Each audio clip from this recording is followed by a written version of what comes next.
श्री कृष्ण शरणं मम। श्री कृष्ण शरणं मम। परम पवित्र श्रीमद् भगवद गीता के द्वितीय अध्याय का 97वां श्लोक। यह सर्वत्रान अविस्नेह तत्प्राप्य शुभाशुभम नाभिनंदति न द्वेष्टि तस्य प्रज्ञा प्रतिष्ठिता है। अर्थात जो पुरुष सर्वत्र स्नेह रहित हुआ उस शुभ या अशुभ वस्तु को प्राप्त होकर ना प्रसन्न होता है ना द्वेष करता है, उसकी बुद्धि स्थिर है।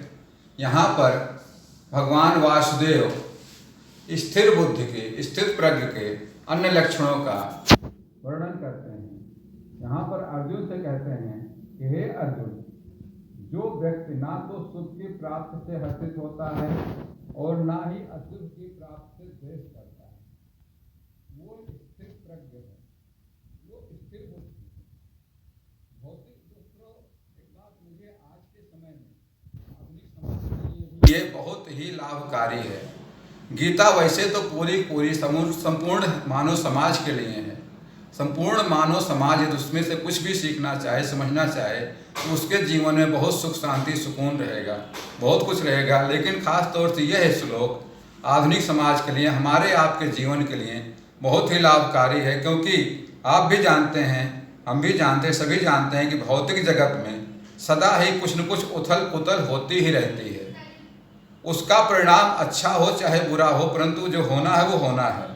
जो ऐसी उथल पुथल से विचलित नहीं होता, जो शुभ या अशुभ से अप्रभावित रहता है, वास्तव में उसकी बुद्धि स्थिर है। जब तक मनुष्य संसार में है तब तक अच्छाई या बुराई, शुभ एवं अशुभ की संभावना बनी ही रहती है। हम आप हैं, हमारे साथ कभी अच्छा होता, कभी बुरा होता है, कभी भला होता है, कभी नहीं होता, कभी विजय होती, कभी पराजय होती है। तो चलता ही रहेगा, हमेशा ही चलता रहता है, क्योंकि यह संसार ही द्वैत है। द्वैत अर्थात द्वंद्वों से भरा हुआ है। लेकिन जो इससे भी विचलित नहीं होता वही स्थिर बुद्धि है या स्थिर प्रज्ञ है। जो भगवान का भक्त है, कृष्ण का भक्त है, भगवान से प्रेम करता है, वो अच्छाई या बुराई में अछूता ही रहता है। जो भगवान से प्रेम करता है वह स्थिर बुद्धि है। इसके लिए सब कुछ सर्वमंगलमय होता है।